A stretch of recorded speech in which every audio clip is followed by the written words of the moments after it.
Hola a todos, bienvenidos a un nuevo episodio de Filosofando. En el día de hoy vamos a estar hablando de didáctica, de un poquito de metodologías de enseñanza, metodologías de aprendizaje. Este, Hay varias preguntas que nos mandaron, entonces es el tema del día de hoy. Como siempre me acompaña Paco y pues vamos a empezar. Pues, ¿qué tal?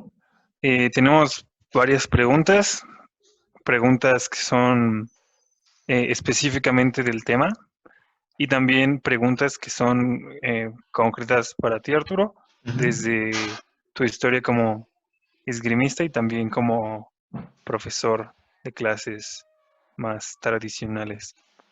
Entonces, pues, hemos hablado en los videos anteriores, en los episodios anteriores del combate. Es claro que pues que eres un esgrimista y que eres un instructor de esgrima.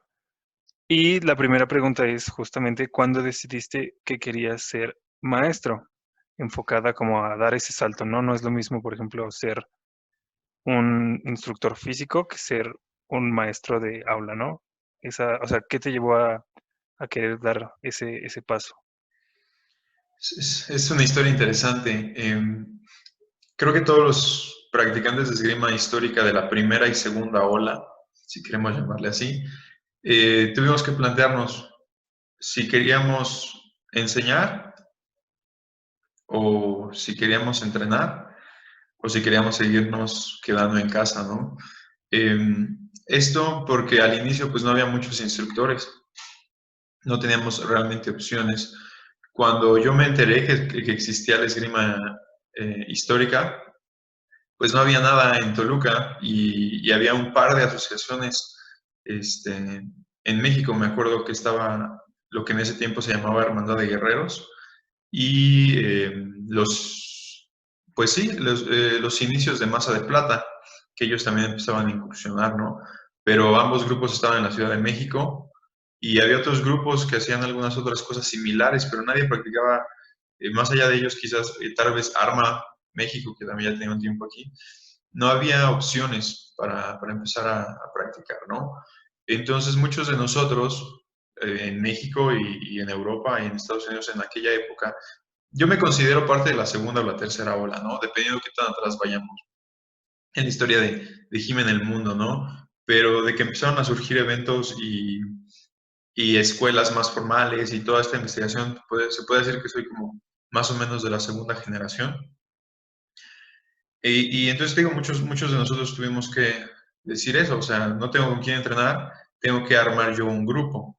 Creo que si en aquel momento hubiese encontrado un grupo formal, me hubiese unido, pero al no haberlo, pues dije, pues vamos a iniciar algo. Y no lo inicié con esta idea de decir soy maestro, porque la realidad es que no sabía mucho de lo que estaba haciendo. Empezamos a explorar los manuales, empezamos a explorar eh, las técnicas, y en el caso de muchos de nosotros teníamos la experiencia previa en algunas otras actividades, ¿no? Algunas otras artes marciales.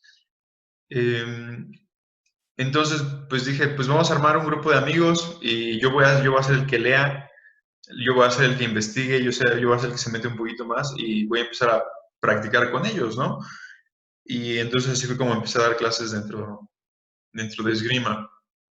Y no lo voy a negar, ¿no? Era una cuestión un poquito, este, no diría improvisada, porque pues sí había planeación, sí había una preparación, pero pues era muy amateur el asunto, esa es la palabra. Era muy amateur y pues concretamente fue una necesidad más que una decisión el empezar un grupo y el empezar a dirigirlo y el empezar a dar yo las clases.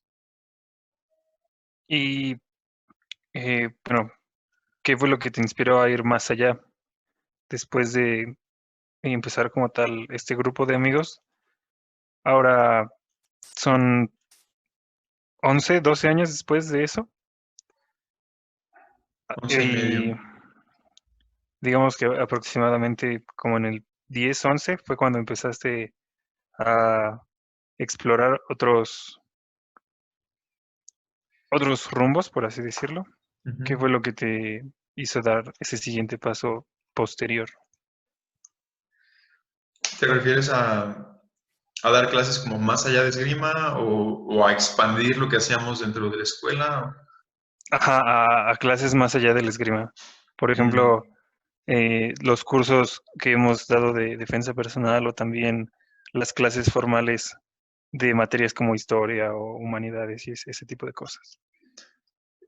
Creo que fue el desarrollo, fue como el desarrollo natural que se me presentó. Este, en algún otro episodio estaremos hablando de causalidad o casualidad o destino o como quieran llamarle, ¿no? Eh, si a mí me hubiesen preguntado hace 15 años, poquito antes de que yo empezara a meterme en la esgrima y en todo este tipo de cuestiones, ¿qué quería, cómo veía mi vida hoy, ¿no? Casi a los 30 años. Eh, Jamás hubiese descrito lo que estoy viviendo. Jamás. O sea, en mi vida me pasó por la cabeza, ¿no? Y si creemos en la predestinación o en alguna cuestión así, pues entonces tendría que pensar que hubo hilos detrás que me permitieron llegar a donde estoy. Y ese primer hilo fue descubrir la esgrima histórica. Algo que de pequeño pues me hubiese gustado saber que existía, pero que nunca lo supe y que probablemente cuando era pequeño realmente no existía. Este, y bueno, me entero que existe la esgrima histórica, eh, empiezo a practicarla, como te decía, empiezo mi pequeño grupo de amigos, empezamos a desarrollarlo, y es la esgrima histórica la que me empieza a presentar un montón de gente en muchas partes. Por ejemplo, una de mis primeras aproximaciones ya a un trabajo formal fue en la Universidad Autónoma del Estado. Y esto fue gracias a que yo conocí a uno de los maestros ya de tiempo de la Facultad de Artes Teatrales, ¿no? Entonces buscaban un nuevo maestro de esgrima en la facultad y me dijeron, pues nos gusta lo que tú haces, creo que va de la mano con lo que nosotros practicamos, ¿por qué no te unes a la universidad, ¿no? Y en aquel momento a mí no me gustaba decir cuántos años tenían mis alumnos porque realmente mi edad era muy cercana a la de mis alumnos, ¿no? Entonces, pero bueno, se abrió esa puerta gracias a la esgrima, ¿no? Y puedes decir, bueno, pues sigue siendo esgrima, pero finalmente fue lo que me abrió las puertas al mundo académico. Más o menos en el mismo tiempo en el que yo empecé a hacer esgrima, también inicié mi licenciatura en historia. Y la realidad es que yo empecé a estudiar historia por hobby, ¿no? Era tener la oportunidad de estudiar algo que me gustaba, pero también estar consciente que nuestro campo laboral en México no es muy amplio y que si algún día tuviese un trabajo formal como historiador, la docencia iba a ser como un paso obvio, ¿no? Sin embargo, no era lo que buscaba. Y bueno, para no alargar demasiado la respuesta, eh, después entro a Tech Milenio, ¿no? Bueno, antes de eso, en otra escuela, un amigo también trabajaba como coordinador deportivo y estaban buscando a alguien que diera defensa personal y a la par de esgrima, y creo que ahorita vamos a hablar un poco de eso, a la par de esgrima también empecé a llevar, bueno, ya llevaba años de artes marciales, yo empecé a hacer artes marciales de niño, llevaba años de artes marciales, ya llevaba un tiempo haciendo no solo esgrima, sino otras variaciones de las artes marciales europeas. Y entonces buscaba a alguien que diera defensa personal. Mi amigo me llama, me dice, estamos buscando un maestro de defensa personal en esta escuela, te quieres unir, ¿no? Y bueno, empiezo también a dar cursos ya de defensa personal en esta escuela. Y una vez más, regresando a esta idea de la predestinación o de qué pasa con nuestras vidas, que muchas veces no se da como pensamos, pero todas las cosas se van dando, eh, se abren las puertas en Tech Milenio y déjenme les digo que eso fue hace 7 años ya, y así ya igual de viejo me siento. Entonces se me abren las puertas en Tech Milenio justamente por la defensa personal. Después incorporamos esgrima y eventualmente la que era mi jefa, la coordinadora deportiva, me dice, bueno, ¿te interesaría tener clases académicas en preparatoria ahora que estás titulado como licenciado en historia? Dije, pues sí, o sea, una vez más parecía como el paso natural considerando las circunstancias, ¿no? Y así fue como me involucré en el mundo académico. Fue realmente la esgrima. Y siempre lo he dicho, o sea, si yo considero cuál es mi principal trabajo es ser entrenador de esgrima histórica. Y pues eso me ha abierto muchísimas puertas en muchísimos rubros de mi vida. Ok, muy interesante. De todo esto salen muchísimas cosas más que creo que podremos platicar en siguientes episodios. Em,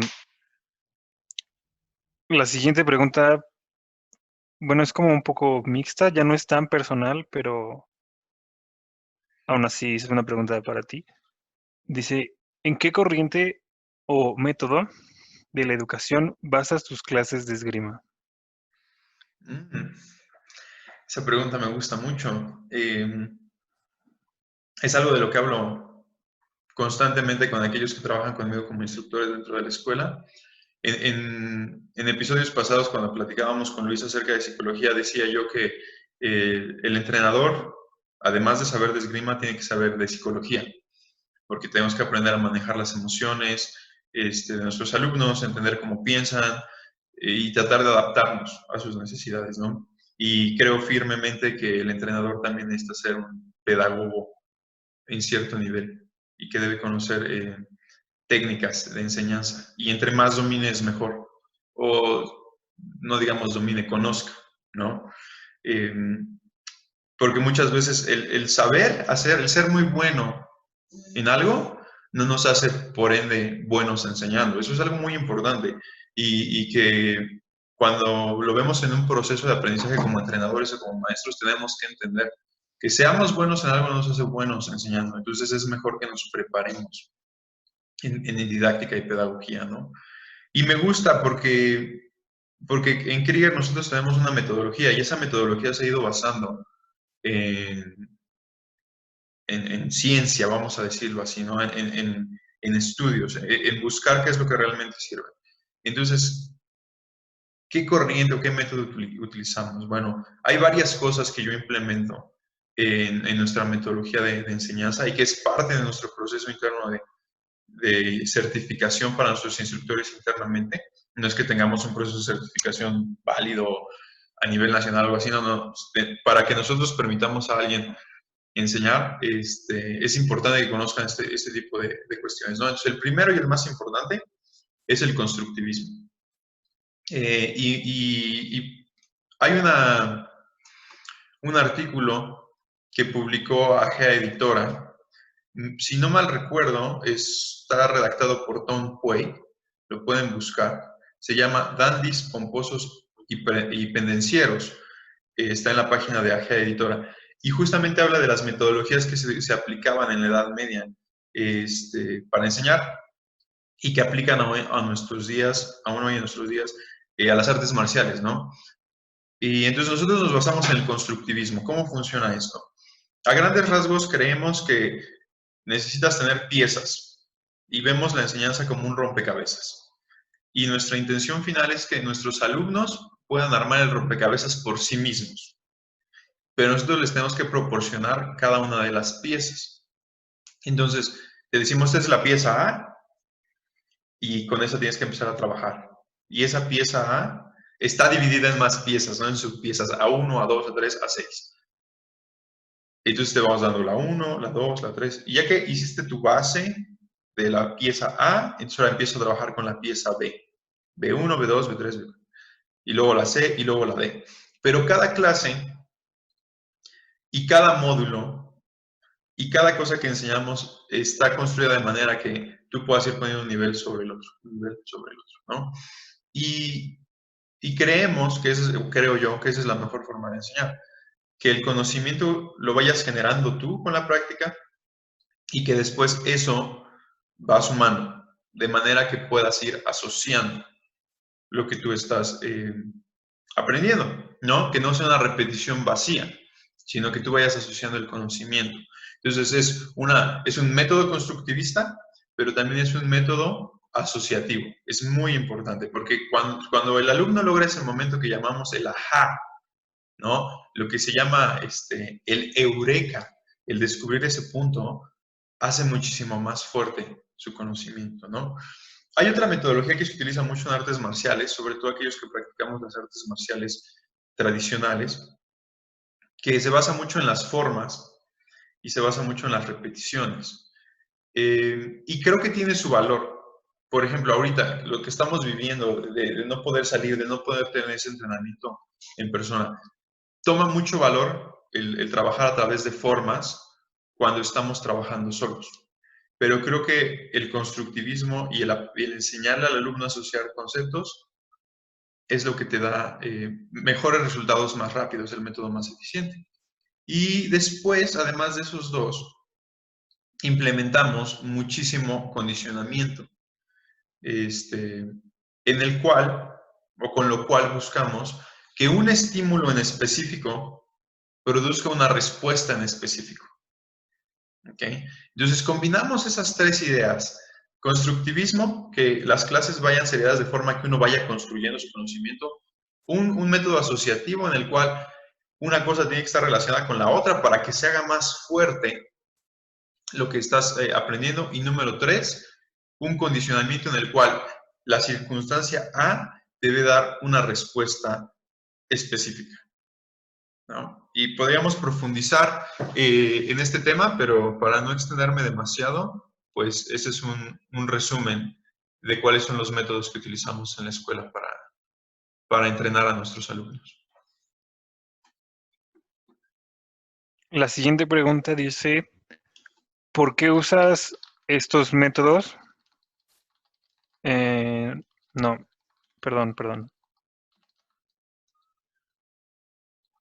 Perdón, me salté una pregunta. Digamos, esto último que comentaste fue aplicado a la esgrima. ¿Piensas que serían los mismos o estas mismas técnicas en clases académicas? ¿Los utilizas igual cuando das clases académicas o utilizas métodos diferentes al momento de estar en un salón de clases? Todo depende de la clase, ¿no? Obviamente en defensa personal utilizamos casi los mismos sistemas porque es entrenamiento físico, es una actividad física. En el caso de las clases académicas, en materias que llegan a ser muy pesadas, me toca dar a veces antropología, me toca dar a veces sociología, algunas materias de historia, que generalmente la carga teórica se nos hace muy pesada, ¿no? Y se puede hacer muy aburrida. Definitivamente sigo utilizando un método asociativo en el cual quiero que mis alumnos asocien las cosas, no que las memoricen. Una vez más, creo que la memorización es, es terrible como método de aprendizaje, ¿no? Yo me acuerdo mucho cuando estudiaba la prepa, la secundaria, mis compañeros eran muy buenos memorizando un día antes del examen, ¿no? Y tenían estrategias y hacían guías de estudio y repetían las cosas, ¿no? Y se sentaban unos a otros a preguntarse cosas. Pero finalmente, lo que sucede es que lo memorizas y tu cerebro en la memoria a corto plazo lo retiene y una vez que lo utilizas se te olvida. Y no lo vuelves a recordar porque es un proceso a corto plazo. Entonces, como quiero evitar eso en mis alumnos, sigo utilizando un método asociativo en el cual no quiero que memoricen, sino que asocien el conocimiento que ellos están obteniendo. Sigo utilizando un método constructivista en el que busco que ellos vayan construyendo el conocimiento. Una clase tiene que estar asociada con la otra. Porque en el momento en el que vemos piezas separadas por todas partes, es mucho más difícil retener esa información, ¿no? A nosotros, por ejemplo, dentro del marco del esgrima nos pasa. Tomamos un taller que dura 6 horas y durante esas 6 horas nos dan 12, 15 técnicas diferentes. Sabemos que vamos a recordar únicamente técnicas de 2 bloques.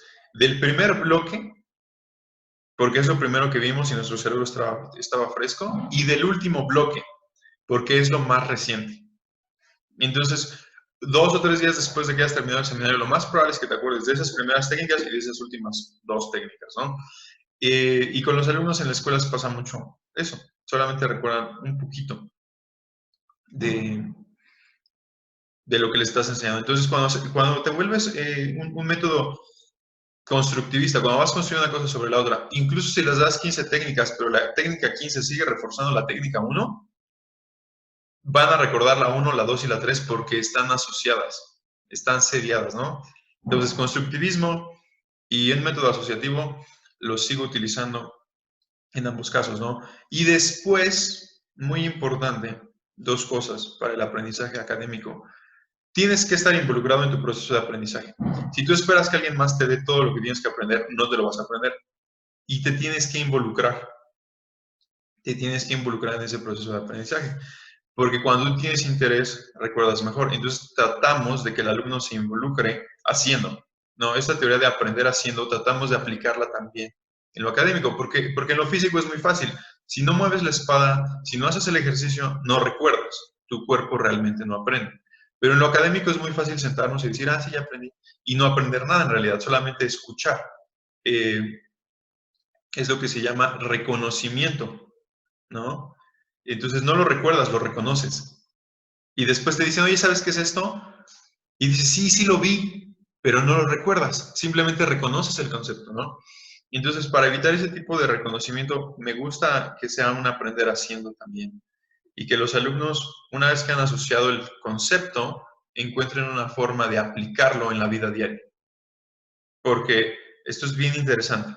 Esto me gusta mucho. Hay por ahí una frase que dice que recordamos por ahí del 10% de lo que leemos. Hay quienes dicen que es un poquito más, por el 30%. 20% de lo que oímos. 30% de lo que oímos o vemos. ¿Ok? 80% de lo que hacemos. Y esto es bien interesante. 90 a 95% de lo que enseñamos. Entonces, ¿qué pasa cuando estás en clase? Estás viendo, estás escuchando y ya. Entonces, cuando mejor nos va, vamos a estar reteniendo por ahí del 30% de esa información nada más. Pero en el momento en el que el alumno empieza a involucrarse, empieza a hacer cosas, empieza a aprender haciendo, entonces va a recordar del 70 al 80% de ese conocimiento que hizo, que él repitió, que él vivió. Entonces, eso es lo que aplico, es como trato de enseñar académicamente. Ahorita mencionaste algo que me pareció muy interesante, que me genera otra pregunta que no está escrita en el guión. Dices que hay que involucrarse, ¿no? Ujú. Que hay que, digamos, intentar, de alguna forma decirlo, generar un interés propio por lo que estamos aprendiendo, Sí, ¿correcto? sí. Entonces, ¿qué pasa, por ejemplo, si es algo que realmente no, digamos que no te llama mucho la atención, que no te interesa mucho? Ujú. Por ejemplo, haciéndolo un poco más fácil de explicar, en la universidad, pues tú eliges tu carrera, ¿no? Y entonces, Sí. pues todas las materias que vas a tener, en teoría debería ser algo que te interesa, porque pues es tu rama, ¿no? Ujú. Pero en cambio, en la prueba tenemos materias de arte, de historia, de matemáticas, de lengua, que son completamente diferentes entre sí, ¿no? Y a Ujú. lo mejor y yo como alumno de prepa, por decirlo, me gustan mucho las matemáticas y quiero ser un gran ingeniero algún día, pero el arte no es lo mío, Ujú. pero aún así necesito pasar esa materia. ¿Cómo Sí. podrías generar ese involucramiento sobre ti mismo? ¿Cómo puedes ayudarte a ti a ponerle atención a una clase que no te llama la atención o que no te interesa? Es probablemente la parte más difícil de aprender, el tener que aprender algo que no nos gusta. Em, el involucramiento que nosotros mismos generamos es muy importante y entiendo que tu pregunta es cómo genero ese involucramiento, ¿no? Em, ¿Cómo te vuelves activo? Yo pienso que número uno te tienes que forzar a poner atención, ¿ok? Es número uno, fórzate a poner atención. ¿Por qué? Porque cuando te estás forzando a poner atención, surgen preguntas, ¿ok? Tal vez dentro de todo eso que a ti te parece muy aburrido, eventualmente escuchas algo que, que te llama mucho la atención. Y entonces dices, ah, eso sí me interesa, ¿no? Como el meme de la familia Peluche. Ah, caray, eso sí me interesa, ¿no? Entonces, ahí ya generaste curiosidad, ¿no? Cuando generas curiosidad, te empiezas a involucrar. Número 2, asocien. Asocien lo que están aprendiendo que no les gusta con algo que sí. Por ejemplo, es algo que yo trato de hacer mucho con mis alumnos. Pues, una vez más, estás dando antropología. En prepa, pues probablemente no les va a importar, ¿no? Es una materia muy teórica y a veces para algunos muy aburrida. Entonces, ¿qué trato de hacer? Trato de que se vuelva relevante en el día a día. Entonces, buscar es otra pregunta, ¿no? Te vuelves a preguntar tú mismo, ¿de qué manera puedo aplicar esto en mi día a día? Y no se engañen, ¿eh? Porque muchas veces nos engañamos y decimos, no, esto jamás lo voy a usar. Siempre vas a encontrar una forma. Los que son mis alumnos en esgrima saben que me encanta involucrar física y reglas físicas en la esgrima. Y tú dices, bueno, yo soy ingeniero, entonces pues sí me interesa la física, me gusta y está padre. Pero tenemos humanistas, tenemos psicólogos, tenemos otros historiadores, tenemos otras cosas, ¿no? Y entonces a lo mejor ellos dijeron, yo no quiero, tenemos actores y dicen, yo quiero estudiar algo que no tenga que ver nada con esto.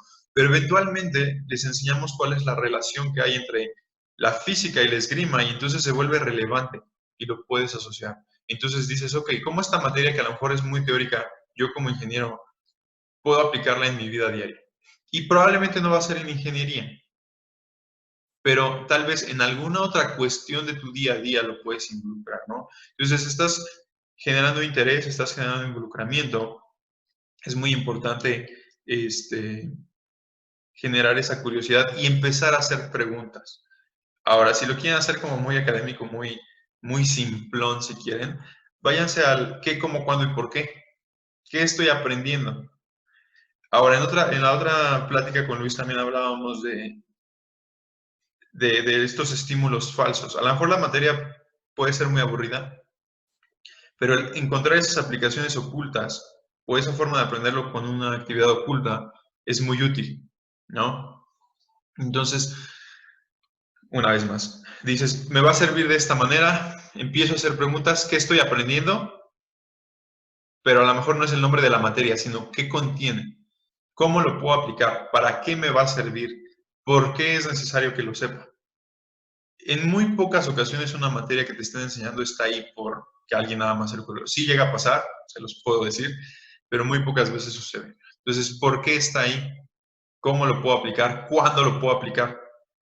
Entonces, me hago las preguntas básicas y trato de darles una respuesta y encontrar, una vez más, cómo asociarlo con aquello que sí voy a utilizar a lo largo de mi vida. Creo que eso es lo más sencillo. Ok. La siguiente pregunta dice, ¿por qué utilizas diferentes o el mismo, en este caso, los mismos tipos de métodos para ambos tipos de clases siendo tan diferentes? Pues justamente porque el truco está en eso, en que no son tan diferentes. No, a mí algo que me apasiona es el cerebro humano, cómo aprendemos y cómo podemos aprender mejor. Y cuando estudiamos un poquito más cómo funciona nuestro cerebro, a nivel neuronal, a nivel neurotransmisores, a nivel estímulos y reacciones, no es tan diferente. O sea, finalmente estamos enseñándole al mismo cerebro, ¿no? Entonces, como les decía hace rato, o sea, está comprobado que recordamos más aquello que hacemos y aquello que enseñamos en contra de aquello que escuchamos. Y todos estamos con esta idea que nos enseñan desde primaria, que hay tres tipos de aprendizaje: el que se ve, el que se oye y el que se hace, ¿no? Es el kinestésico, auditivo y visual. Pero incluso si tú eres una persona auditiva, no vas a retener mucha de esa información que tú escuches. Y si eres una persona visual, tampoco vas a retener tanta información que tú ves. Y si eres y tú puedes decir, es que yo no soy kinestésico. No, todos somos kinestésicos, todos aprendemos haciendo. Aprendimos a caminar, aprendimos a hablar, aprendimos a hacer un montón de cosas que estamos todos los días haciendo y repitiendo. Entonces, nuestro cerebro necesita hacer para recordar. Entonces, ¿por qué las utilizo? Porque es el mismo cerebro. Y definitivamente, dependiendo de lo que estés enseñando, tienes que adaptar. Te tienes que adaptar a dos cosas: a lo que estás enseñando y a quién le estás enseñando. Pero al final de cuentas, nuestro cerebro es el mismo cerebro y tiene más o menos las mismas reacciones en todas las personas, porque en ese nivel todos somos, si no iguales, casi iguales, ¿no? Obviamente hay excepciones y cada cerebro va variando, ¿no? Pero en un nivel esencial somos iguales y entonces podemos aplicar las mismas estrategias, ¿no? Y por eso muchas de estas corrientes pedagógicas se utilizan en diferentes rubros, ¿no? Entonces, esa es la razón. ¿Cuál crees que es la mejor manera de enseñar a alguien KDF? Yo personalmente no sé qué es KDF. Podría ser Kunstfechtens. Ok, entonces sí sé qué es KDF. Hay quienes dicen que primero se enseña a luchar, luego daga, luego esgrima común, y al final KDF. ¿Cuál es tu postura al respecto? Bueno, primero que nada tenemos un manual. No hay que inventar el hilo negro. En un episodio anterior en el cual estuve platicando con León Vanegas, justamente estábamos tocando el tema acerca de cómo se tiene que practicar la esgrima y de cómo la esgrima es una enseñanza unificadora, es un proceso integral. Entonces, el aprender la esgrima o el Kunstfechtens, como lo concebimos actualmente, como, vamos, lo interpreto así como las técnicas de esgrima, es un error. Es un error porque esa no es la forma en la que se planeó, ni es la forma en la que se enseñaba, ni es la mejor forma de aprender. ¿Es la más fácil en nuestro contexto actual? Probablemente lo podemos pensar así, pero no es la más eficiente. Entonces, ¿qué nos dice el manual? Si te quieres ir al manual directamente, Kunstfechten en Alemania de los 1400 a los 1600, es muy sencillo. Empiezas con lucha, pasas con daga, después probablemente pases con armas de asta, y después esgrima común, pero realmente no, se pasa directamente a la esgrima, al arte del combate, ¿no? Que es la traducción de Kunstfechten. Y eso no es algo que dijeran los maestros de esgrima, es algo que es una práctica común desde antes de la Edad Media, ¿no? O sea, los espartanos ya lo hacían.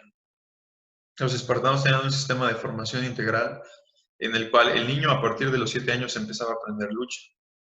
Y más o menos a los 14 se les empezó a enseñar el uso de las armas, pero siempre ibas por ese proceso. En el caso de los romanos es muy similar. Todos sabemos, y hay varias fuentes al respecto, acerca de que el proceso de enseñanza de un caballero era muy similar. A los 7 años empezabas con cuerpo a cuerpo, después empezabas con el uso de lanza, después ya pasabas al uso de la espada y la equitación, porque es un proceso integral. Ahora, en ese proceso integral se incluían otras cosas. Por ejemplo, se incluía la danza, las danzas militares, se incluía el trabajo físico, el trabajo con peso, ¿no? Es muy falso pensar que la esgrima no requiere acondicionamiento y fortalecimiento físico, es una parte esencial, que no requiere una coordinación más allá de mover los pies y la espalda al mismo tiempo. Realmente, entre más fina sea tu coordinación, mejor esgrima puedes hacer. Entonces, no creo, estoy seguro, que la mejor manera de aprender esgrima es seguir todo este proceso. Ahora lo quieren hacer más corto porque obviamente pues ya no vivimos como en la Edad Media para tener todo ese proceso desde los 7 años, ¿no? El mejor proceso es este.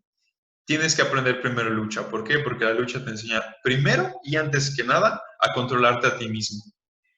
Cómo caminar, cómo cargarte, te hace más fuerte, corrige tu postura, y te empieza a enseñar coordinación principalmente gruesa, movimientos amplios, movimientos que dependen de fuerza, y conforme mejoras en la lucha, definitivamente aprendes coordinación fina. Después te enseñan uno de los principios más importantes de la esgrima, que es el Fühlen, el tacto, el sentir a tu oponente. Entonces te enseña a controlarte a ti y después te enseña a controlar a tu oponente a través del tacto. Y si te está poniendo presión con fuerza de un lado, cómo dejar pasar esa presión, cómo usar la fuerza de tu oponente en su contra, cómo usar la debilidad de tu oponente en su contra, cómo utilizar un momento o un movimiento a tu favor. ¿ok? Entonces, definitivamente lo primero que todos deberíamos estar aprendiendo es lucha. Después, trabajo de pies, coordinación. Si no se van a meter en danzas, si no se van a meter en danzas militares, métanse en coordinación, ¿no? Pliometría y trabajo de pies con escaleras de agilidad. Una vez más, empiezas a desarrollar coordinación gruesa, después coordinación fina y te aprendes a mover en espacios muy pequeños y mejoras tu condición física. Una vez que ya dominaste esas dos cosas, entonces sí toma la espada. Cuando empezamos a enseñar los básicos, ¿no? Los golpes básicos, los movimientos básicos, de los pies básicos, las estocadas, las rotaciones, que por cierto, si quieren aprender un poco más de eso, vayan a nuestra serie de introducción al combate y ahí pueden ver videos de todos los básicos de esgrima. Eso es lo que mucha gente considera esgrima común, ¿no? Lo que cualquier persona sabría hacer con la espada, cómo pegarte, cómo quitarte y cómo defenderse, pero sin una técnica codificada detrás. Entonces esa sería la tercera etapa, coordinación básica con la espada. Y finalmente ya te empiezas a meter en las técnicas más complejas, ¿no? Y te metes a un manejo de distancias, tiempo y distancia, te metes a cuestión de enganches, te metes a cuestión de golpes maestros. Entonces creo que esa es la forma correcta y las fuentes lo confirman. Y eso es otra cosa que enseñamos en Krieger. Tu interpretación debe cumplir con 3 reglas mínimas. Lo que dice el manual, la versión histórica, lo que tu cuerpo puede hacer, la versión fisiológica, y lo que dicen las reglas de la física. ¿Okay? Debe cumplir con esas 3 cosas para que sea válida. Entonces, mi interpretación de cómo se tiene que enseñar la esgrima se basa en las fuentes y en la historia, ¿no? Y también un poco en las metodologías de enseñanza.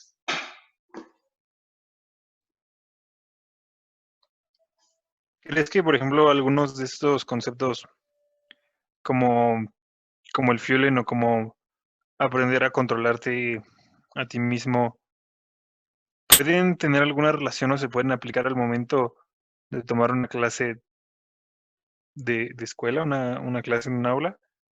Digo, a lo mejor y no es tan sencilla hacer la relación, pero alguna filosofía o algo que sea completamente relacionado con el combate, pero que uno como alumno, tanto de esgrima, pueda aplicar como alumno de una clase normal o común. ¿Crees que hay algo que se puede relacionar? Creo que todo se puede relacionar. ¿Cómo específicamente entonces? Número uno, lo que platicábamos antes cuando estuvimos hablando de, por ejemplo, de los negocios, de la esgrima a los negocios, ¿no? Primero que nada te va a dar disciplina, te va a dar autocontrol, te conoces mejor a ti mismo y es algo que a veces como adolescentes, como jóvenes nos falta mucho, ¿no? El conocernos, porque estamos en esa etapa de autoconocimiento. Pero este tipo de entrenamientos, la lucha, por ejemplo, te enseña mucho de tus limitaciones, cómo romperlas y realmente dónde ya no puedes pasarte, ¿no? Entonces te empieza a enseñar de qué eres capaz. Y entonces ya te da cierta seguridad. Después te empieza a enseñar que tienes que trabajar para obtener resultados, te da disciplina. Te empieza a enseñar cómo funcionan las interacciones sociales. Si tú haces algo, el otro va a hacer algo de vuelta, ¿no? Entonces, no sé si hay estudios al respecto, pero sería muy interesante poder hacer uno.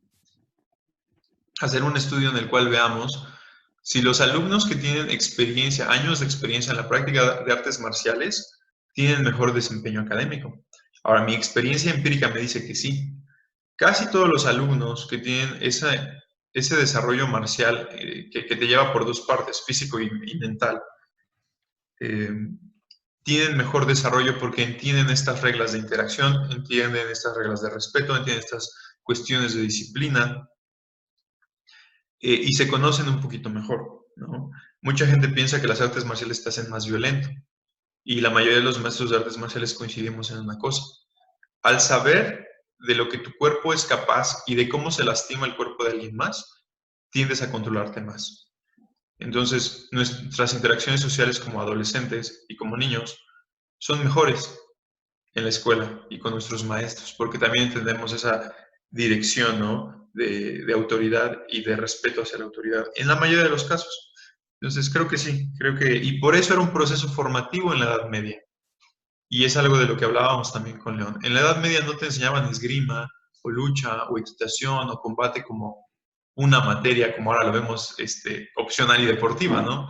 Era parte de tu formación integral, y en esa formación integral también iban las ciencias, también iban las artes, también iban las lenguas, también iba la religión en esos casos, ¿no? Entonces todo conformaba un nombre integral.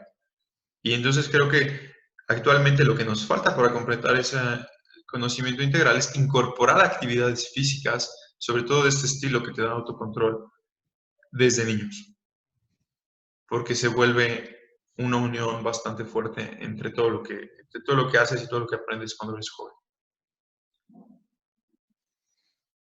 Muy bien. La siguiente pregunta dice, ¿cómo adaptas tus sesiones al tipo de aprendizaje de cada alumno? Bueno, eso también es interesante. ¿Por qué? Porque ya establecimos que tenemos un método específico de enseñanza y que utilizo un método específico de enseñanza, ¿no? Pero también en el episodio anterior de psicología hablábamos de hay que entender a cada alumno, hay que conocer sus necesidades, como dicen por ahí, sus fobias y sus filias, para poder hacerle llegar mejor el mensaje. Entonces, número uno, necesitas conocer a tus alumnos. Necesitas sentarte a hablar con ellos, entenderlos. Número dos, necesitas ver sus reacciones. Y a mí me pasa muchas veces, ¿no? Doy clases corridas y doy clases en diferentes contextos, pero doy la misma clase. Entonces, puedo tener dos grupos de adolescentes de 15 a 16 años dándoles la misma materia, una a las 9 y otra a las 10, y la reacción de ambos grupos es completamente diferente a la misma clase, ¿no? Entonces, tengo que ver cómo reaccionan. También me ha pasado que doy una clase de esgrima en prepa y doy la misma clase de esgrima en la universidad y doy la misma clase de esgrima en Krieger. Y la reacción y la interacción que tengo con mis alumnos es completamente diferente, a pesar de que soy el mismo maestro, es la misma clase y son las mismas técnicas. Entonces, conozco a mis alumnos, veo cómo reaccionan y empiezo a adaptar las metodologías a las necesidades de cada grupo, ¿no? Cuando estamos trabajando en clases grupales muy grandes, arriba de 8 alumnos, es más difícil, porque no te puedes dividir en tanto ni tienes tanto tiempo. Sin embargo, sí debemos hacer ese esfuerzo. Entonces, ¿cómo lo hago? Pues ya que los conocí, me doy cuenta que hay gente que aprende mucho más fácil si solo le demuestro. Entonces voy y le demuestro, ¿entendiste? Sí, ok, procede. He visto que hay algunos que entienden mejor si voy repitiendo con ellos los pasos, ¿no? Entonces me detengo un momento con ellos y es como que paso 1 y verbalmente se los voy indicando. Paso 2, paso 3. No digo paso 1, paso 2, paso 3, sino digo lo que corresponda a ese paso, ¿no? A lo mejor como hacia arriba, hacia la derecha, hacia atrás, hacia la izquierda. Cualquier señal que pueda auditivamente hacerlo reconocer lo que tiene que hacer, ¿no? Hay alumnos que ni la ven ni la escuchan, y eso es una realidad, ¿no? Entonces, justamente dentro de la metodología de Krieger tenemos 3 etapas. La primera etapa es que le dices y le enseñas cómo se hace, ¿no? La demostración del maestro. La segunda etapa es, oye, ¿tienes alguna duda? Sí, ¿cuál es tu duda? Es esta. Y viene una explicación un poquito más verbal, ¿ok? O como les decía, un seguimiento de cada una de las técnicas. Paso 1, paso 2, paso 3. Cuando me doy cuenta que esas 3 cosas no funcionan con alguno en específico, entonces pasamos a una parte más práctica, en la cual se guía a ese alumno con las manos para que repita el movimiento. Hay alumnos que hacen más preguntas, entonces tengo más disposición, o no más, sino tengo la disposición de responderles sus preguntas. Y así, te tienes que ir adaptando a cada uno de ellos, ir viendo qué es lo que funciona mejor para cada uno de ellos y tratar de dedicarle un tiempo mínimo a cada uno. No siempre se puede, pero esas son algunas estrategias que utilizamos de acuerdo a las necesidades que presentan nuestros alumnos.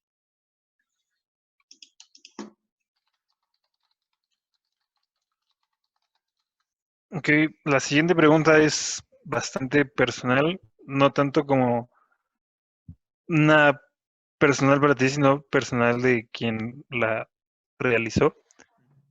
Y dice textualmente, me cuesta mucho recordar fechas y nombres, no solo de personas, sino de conceptos.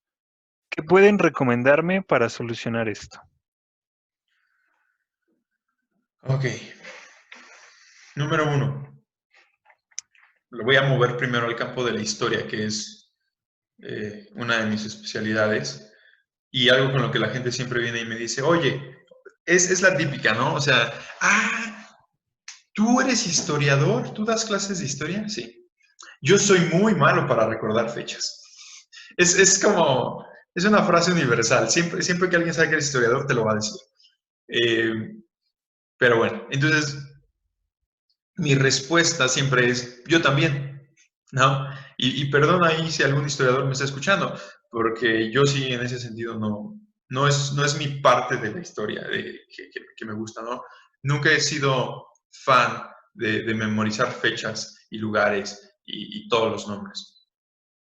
Recuerdo aquellos que pues, son importantes para mi línea de investigación, con los que he trabajado más tiempo, pero no recuerdo todas las fechas. De hecho, mucha gente piensa que los historiadores recordamos fechas todas y de todo, y la verdad es que no. Entonces, número uno, no es necesario. Ahora, si quieres mover esto hacia tu aprendizaje en general, ¿no? Si es que me quiero acordar del nombre de la persona que acabo de conocer, me quiero acordar de mi aniversario, del cumpleaños de mi familia, ¿no? Ok, sí hay algunas cosas que se pueden hacer, y en el caso ya del aprendizaje más complejo, como conceptos complejos que son necesarios que tengamos, eh, hay varias cosas. Número uno, este, asociación.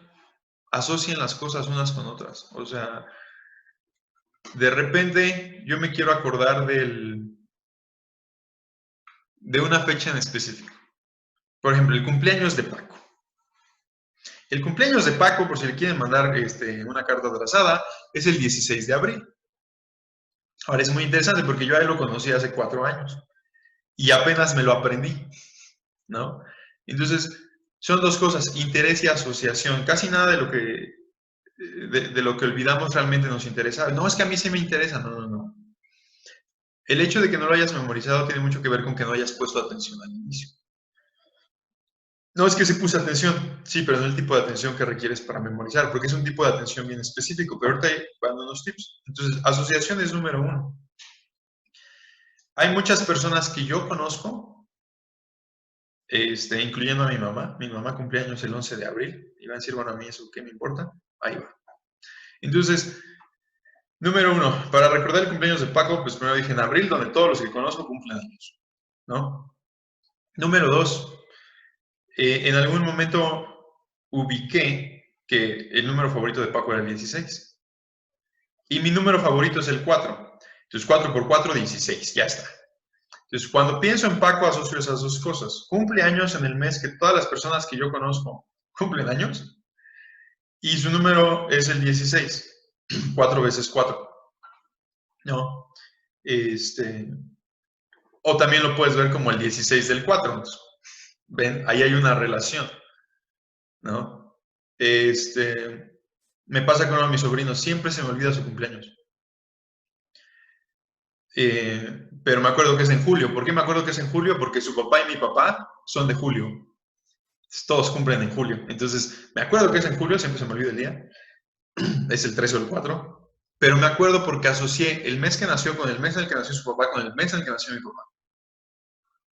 Así me aprendí de joven el cumpleaños de mi papá, no, perdón, de mi hermano. Porque mi hermano nació 4 días antes que mi papá. Entonces, mismo mes, y siempre, ¿qué día cumpleaños mi hermano? Así, el de mi papá menos 4. Entonces, voy asociando un concepto con otro. Si estás hablando de algo un poquito más complejo, asocia el concepto que te cueste trabajo con algo que reconoces y repite ese ejercicio. Hay un ejercicio que me gusta mucho que es similar para los nombres. De repente llega alguien y te dice, hola, mucho gusto, me llamo Alfredo. Ah, sí, mucho gusto, yo soy Arturo. Te vas con una interacción, platicas un rato y se va. Te lo vuelves a encontrar 2 semanas después y lo ves y dices, sí me dijo cómo se llamaba, pero no me acuerdo. Y yo soy culpable de esto muchas veces, ¿no? Entonces, la técnica es muy sencilla. Cuando alguien te dice su nombre, hola, me llamo Alfredo, en ese momento tienes que asignarle una imagen mental de alguien que tú conoces con el mismo nombre. Entonces, en este momento, por ejemplo, a mí se me ocurre José Alfredo Jiménez, ¿no? Es el primer Alfredo famoso que me viene a la mente. Entonces, cuando lo veo, inmediatamente mentalmente le asigno esa imagen. Y probablemente se me olvide el nombre. 2 semanas después, cuando lo vuelva a ver, esa imagen que le asigné vuelve a aparecer junto con su cara en mi mente. Y entonces digo, claro, de José Alfredo, él se llama Alfredo, ¿no? Es otra forma. Otra cosa que hacen muchas personas para recordar palabras es justamente lo mismo. Dices una palabra y dices, ah, esa palabra suena como esta otra palabra. Entonces, cuando se te olvida la palabra que quieres utilizar, a lo mejor en otro idioma, pero te acuerdas de la otra palabra con la que la relacionaste, vas a recordar más rápido la palabra que siempre se te olvida. Tip, así aprendí yo cómo se dice aguacate en inglés, porque avocado en inglés a mí me sonaba de niño muy similar a abogado. Entonces siempre era como, ¿cómo se dice aguacate? Y decía abogado, ah, sí, avocado, ¿no? Entonces son diferentes estrategias, pero a través de la asociación. Número dos, que ya acabó, no, número dos, sean sensibles al conocimiento. ¿Okay? Los olores y los sonidos, principalmente en nuestro entorno, son muy importantes. Se ha comprobado que si tú estudias ciertos conceptos específicos con una música en específico, y en este caso siempre se recomienda que sea música sin letra, ¿no? Si no quieren escuchar música clásica porque les aburre, porque no están acostumbrados, por lo que sea, escuchen trance o escuchen house o escuchen música electrónica sin letras o algún tipo de música que a ustedes les guste, que solo sea instrumental. Y repasen y estudien ciertos conceptos en específicos. También es muy bueno que lo hagan un par de horas antes de dormir, no justo antes de dormir. Y al día siguiente, pongan esa música y traten de recordar lo que estudiaron.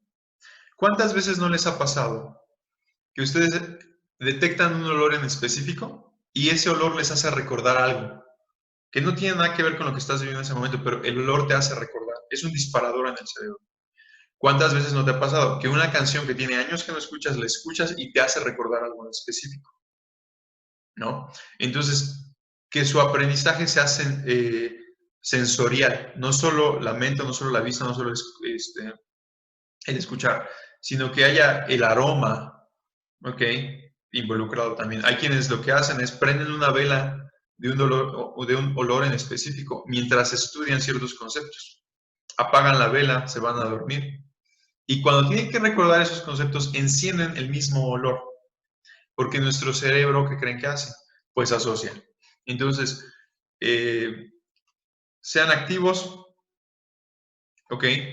Generen imágenes mentales de lo que están tratando, asocien conceptos unos con otros, aunque no tengan nada que ver, pero suenan parecido, ¿no? Y finalmente, activen el resto de sus emociones o de sus sentidos para retener más información.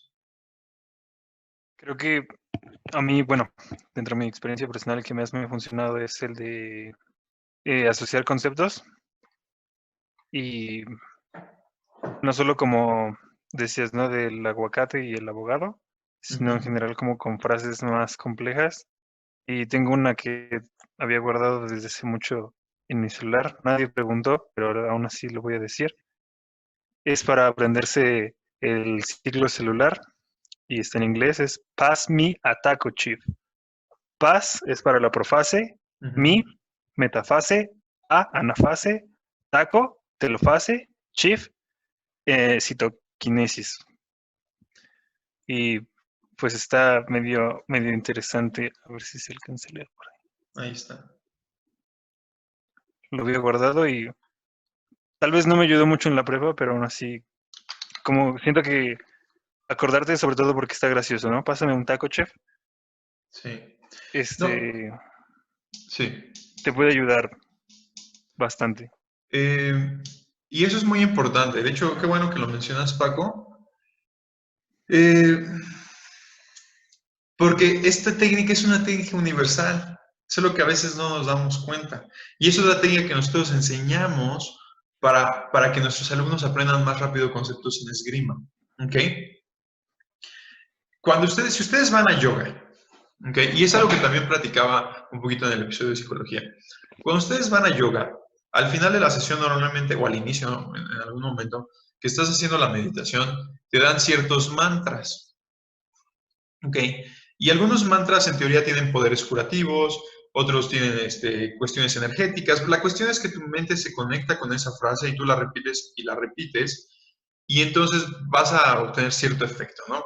Desde el punto de vista científico se ha visto que tienes un efecto neuronal en el cual tu cerebro se enfoca en esa palabra nada más y te da un gran poder de concentración. Pero después hemos visto en la pedagogía que de hecho el estar repitiendo las palabras también te ayuda a memorizarlas. ¿Por qué? O aprender más rápido, porque te da un objetivo nada más. Cuando estamos enseñando una técnica muy compleja de esgrima, por ejemplo, que tiene muchos elementos y muchos movimientos, le pedimos a los alumnos que simplemente repitan algunas palabras. Les voy a dar un ejemplo. Hay un ejercicio que es, tienes que lanzar un golpe con el contrafilo, un golpe con el filo, dar un paso, golpe con el contrafilo, golpe con el filo, dar un paso. Y ahorita pues dirán, son 13 elementos, pero en realidad son de 6 a 8 elementos diferentes. Y tienes que coordinar tu mano y tu mano de un lado y tu mano del otro. Y tu espada tiene que pasar por arriba, por abajo, por atrás, por adelante. Es una transición relativamente compleja y la ven al inicio, entonces a muchos alumnos que van empezando les cuesta trabajo. Entonces, utilizamos la efectividad que le llamamos de los mantras para que aprendan más rápido. Entonces, número 1, hay una serie de pasos. Es postura, contrafilo, paso, filo. ¿Ok? Y entonces le decimos a los alumnos que se olviden de si la mano, si la espada, si el giro, porque son muchísimos detalles. Entonces el cerebro empieza a ir a uno, a otro, se quiere anticipar, se quiere adelantar y te dice, ya se me olvidó. Entonces hay una confusión que es muy grande en nuestro cerebro. Entonces, ¿qué le decimos? Solamente necesito que recuerdes 4 pasos. Postura, contrafilo, paso, filo. ¿Y qué es lo único que tienen que decir en su mente? Postura, contrafilo, paso, filo. Postura, contrafilo, paso, filo. Entonces, ¿qué pasa? Empiezas en postura. Te acuerdas que tienes que estar en postura. Contrafilo, haces el movimiento con el contrafilo. Luego dices paso, das el paso. Y después dices filo, tengo que volver a hacer ese movimiento con el filo. Y después que te toca, postura, paso, contrafilo, perdón, postura, contrafilo, paso y filo. Y entonces lo único en lo que se tiene que concentrar por 5 o 10 minutos es en 4 palabras. Y lo único que tienen que repetir en su mente es ese. Tenemos otro ejercicio de coordinación que involucra 4 golpes, pero que van intercalados con movimientos de pies. Y en ese caso, como nosotros utilizamos números para que recuerden los golpes, solamente les pedimos que digan el número. El ejercicio normalmente es 1, 1, 1, 2, 1, 3, 1, 4. Entonces, para que no piensen en todo lo demás, solamente les decimos repite los números. ¿No? Entonces, el utilizar este tipo de mantras es muy útil porque nuestra mente únicamente se enfoca en eso y después asocia eso con el movimiento. Ahora, ya no les llamamos mantras, les llamamos también acrónimos en algunos casos, que es un acrónimo. Tienes una palabra que realmente es el inicio de otras palabras, ¿no? Como el que nos acabas de enseñar tú, Paco. Entonces, utilizar acrónimos también es muy, muy, muy efectivo, sobre todo con conceptos muy complejos como los que nos estabas enseñando tú. Entonces, utilicen el poder de la concentración, dándole a su cerebro una sola cosa en qué pensar. Y en el caso del acrónimo, es eso. ¿No? ¿Cuál es tu acrónimo, Paco, el que nos dijiste ahorita? Bueno, en tu caso ya no es un acrónimo, es una Es la frase. frase, Es la frase. Pass me a taco, chief. Exactamente. Y entonces la primera letra de cada una de esas palabras es la primera letra del concepto que tienes que recordar, ¿no? Exacto. Y el acrónimo hace casi lo mismo, pero al revés. Entonces, por ejemplo, uno que a mí me gusta mucho, que tiene que ver con aprendizaje, es FAST. Esta es la mejor forma de aprender y tiene mucho que ver con todo lo que les acabo de decir. FAST es Forget, Active, Sensitive, and Teachable. Olvida, sé activo, haz preguntas, sensible, tu entorno, los estímulos y enseña.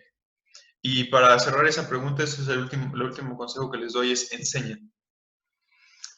Si quieres aprender algo mejor, apréndelo como si lo fueras a enseñar. Paco dice una frase que me gusta mucho, que es: en donde uno enseña, aprenden dos. Y les puedo decir que de cualquier tema del que yo les pueda hablar, aprendí más cuando empecé a enseñarlo que cuando me lo enseñaron a mí. Porque me tengo que asegurar de no olvidar los detalles, de estudiar minuciosamente porque sé que me van a hacer preguntas. Y mientras lo estoy diciendo y lo estoy repitiendo a otra persona, se está volviendo a grabar en mi cerebro. Además, estoy aprendiendo a detectar errores.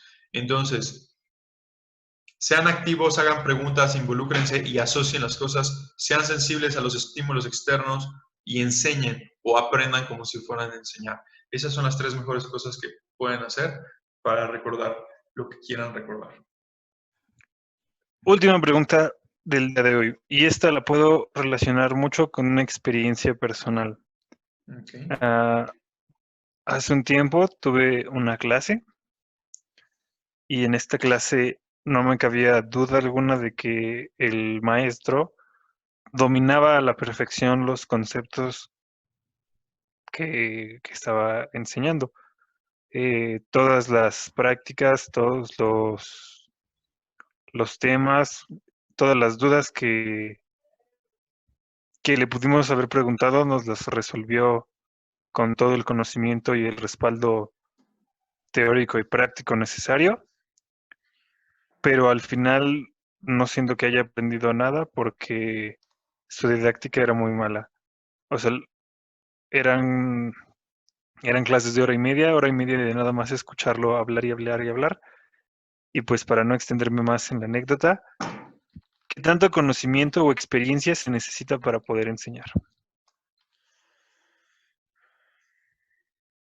Voy a decir algo que es muy delicado y hay que tomarlo con el debido cuidado.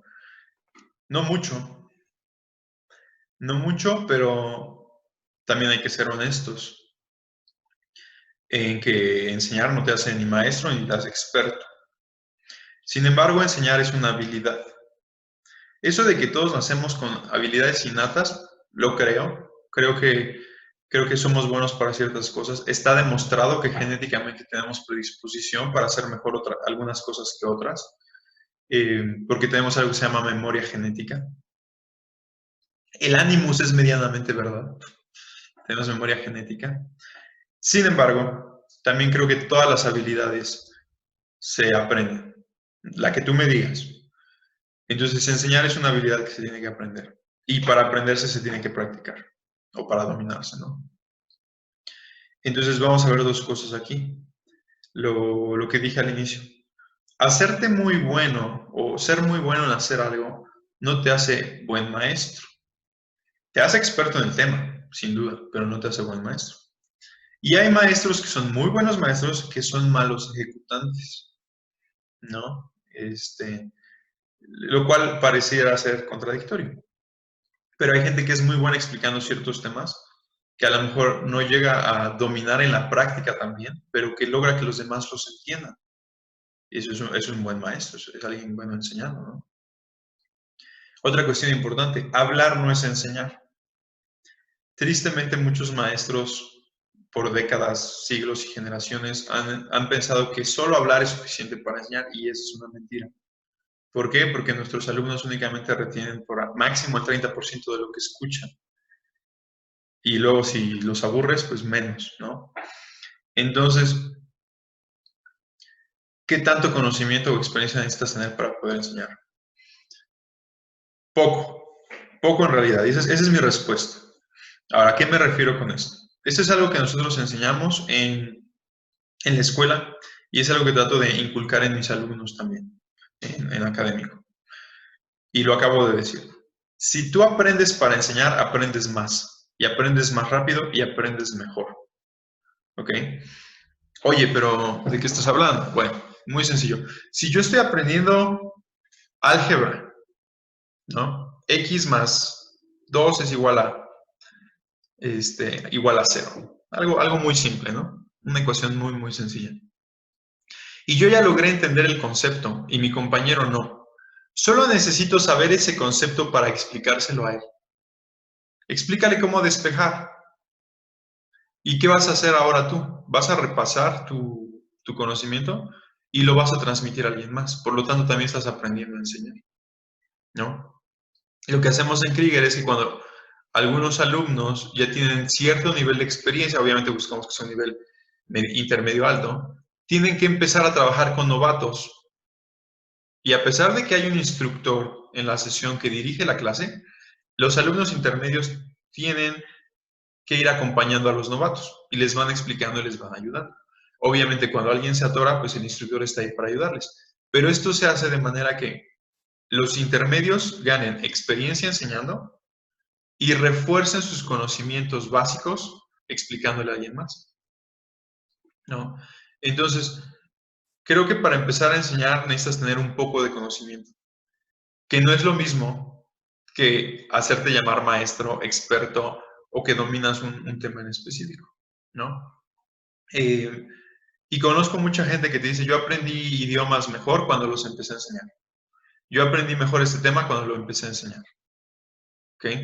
Y también conozco muchos casos de maestros que son muy buenos maestros que cuando empezaron no tenían tanto conocimiento de cierto tema, pero empezaron.